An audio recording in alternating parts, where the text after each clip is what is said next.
Look, Nate Diaz is a celebrity. He is a star. I always speak to his ability to draw people in, calling them box office. He's massive. Nate's a fucking dog, though. Because those same shots I've hit a lot of people, I fold them like a long chair. You literally got to kill that dude. I said in every it wasn't a lie, man. You got to kill that dude. Boy, is he one tough motherfucker. He keeps on walking forward. He took every shot. I dropped him multiple times. He just keeps coming. His face was bust open, and he's still coming forward. You've got to respect that. You've got to respect Nate and the style of fighting that he brings. How can you not? Look, me and Nate, I've always had respect for that dude, for his whole clique. I see him like, there's spics like me, but on the other side of the country doing their thing, getting after it, coming from a humble place and using his God-given abilities and will to further his life to get better, So how could I hate on that? I love anybody that could go through a little something and then push through that little something and make themselves a better person, I don't know the guy personally. We've had it, words over social media before. We were supposed to fight once, but every time he fights, I'm gonna tune in. And there's something magnetic about his fighting style that is why he has the fan base and that he has. But I'd love to fight him. What Nate Diaz is a master of is the small stuff. Nate is not looking to be champion. He's not looking for a championship fight. He's looking for a big fight. He's not looking for a ranking next to his name. He's looking to make sure he is on the pay-per-view. He is not looking for an enemy. He is looking for an extra comma and an extra zero on the paycheck. He's playing a different game. When I fight a guy like Nate, it speaks to my soul. Because when I think about what's the worst that could happen to me, I can think about some bad things, me getting tired, me getting hurt, this guy trying to finish me, trying to really end me. And those fights fucking speak to my soul. They motivate me. They wake up. I don't have to press the alarm button because I'm already awake. I'm already running. I'm already doing what I have to do because I know my life is at jeopardy. And when I'm uncomfortable is when I'm most comfortable, if that makes any sense. I would absolutely take the fight against Nate Diaz. There's no doubt that I would pick Nate Diaz up, slam him on his neck. That long, skinny, fat body. He's out of shape. He hasn't really fought much in the last couple of years. So I'd be down with that. Nate Diaz keeps talking so much shit, but the dude won't fight. It just amazes me how people think he's still a gangster whenever you can't talk and not show up. So that shit's funny to me. He ain't fighting nobody. That dude ain't fighting nobody. He's all talk. He wants to keep his perception that he's a tough guy through his words. He don't want to fight no more. Gangsters fight. Gangsters don't run their mouth. Brother, this is MMA. This is sport. Who is the gangster here? Gangster is other things, brother. Kill each other like that. Maybe in this game he's gangster. I might say, you can say like that. I grow up in the war, brother. This is bullshit for me. Somebody gangster. No, like I've seen many things in my life. Like this bullshit guy Nate Diaz only talk. Nate Diaz? Yes. He only talks? Yeah, he only talks. He only talks in the Twitter. He lose 100 times. He lose his last 100 fights. He don't want to fight a real 70-pound champion like me. He wants nothing to do with a guy like me. So, he's not good anywhere. I'm better than him everywhere. I mopped him up. I'll get in the black belt and choke his ass out. He's a little fucking pencil neck geek. Yeah, fuck you with all due respect. Hey Diaz, let's go, brother. Let's go. I'm gonna get some smoke, bro.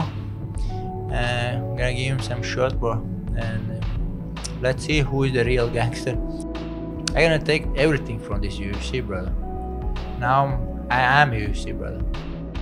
And I used to have a little bit of respect for Nate Diaz, a lot of it actually. But then he started, doing the typical fighter stuff. I never insulted this individual, nothing. Then he started calling me a on Twitter. So I didn't take kindly to those things. And then he also said something like, I thought about quitting.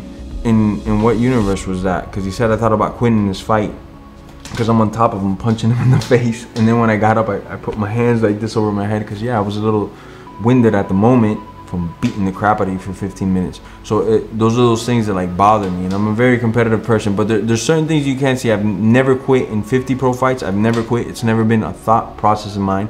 So when Nate said that, I was like, I got you. Don't worry. We're going to fight and I'm going to embarrass you even worse.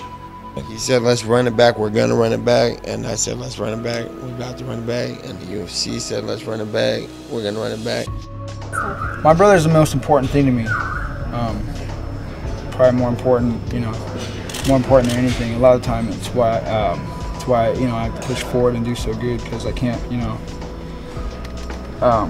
There'd been a lot less pressure on me if I didn't have a younger brother. I'm happy I do. I'm happy I do have a younger brother. I have a great younger brother and training partner, and I'm really grateful and thankful for that. Nate Diaz is an incredible fighter, very well-rounded. If I beat Nate Diaz decisively, some people will say, most people will say, oh, he took an easy fight or whatever. Like the criticism will say, he's a bully. And this is if I win decisively. For example, if I win not decisively, if I win like it's a war back and forth, people will say, he suck, he cannot even, you know what I mean? And if I get beat, oh my God, forget it. It's for my legacy, it's the end of the world.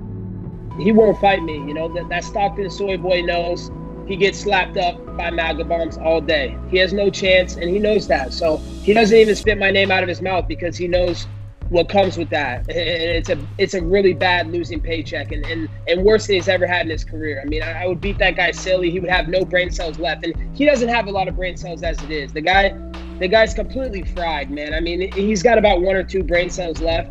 So, you know, I'd almost feel bad to just do him like that and just completely take every last one. Nate's the G, and he's been around the game a long time, and now he's a experienced veteran of the game. When I started my pro debut, he was all the headlining UFC events, you know. So, you know, so now to be added into my resume, so it's a great thing for me. But the narrative now is that had there been one more round, Nate would have knocked him out. Had this been on the street, Leon would have been done for. Now the narrative is, I can't wait to see Nate Diaz. But I feel like in Nate's last few fights, he's shelling up and covering, and the way he avoids taking like those big shots, he's gotten much better.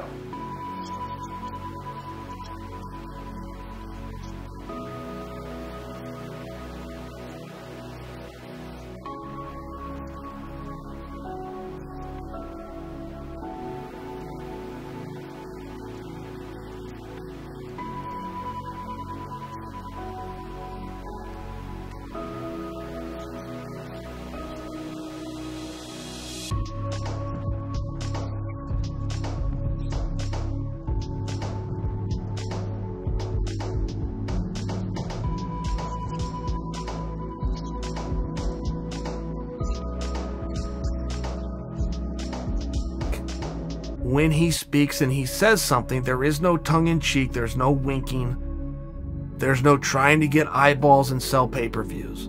There's a real guy with real guy problems from a real tough city in a real tough sport that's trying to get by.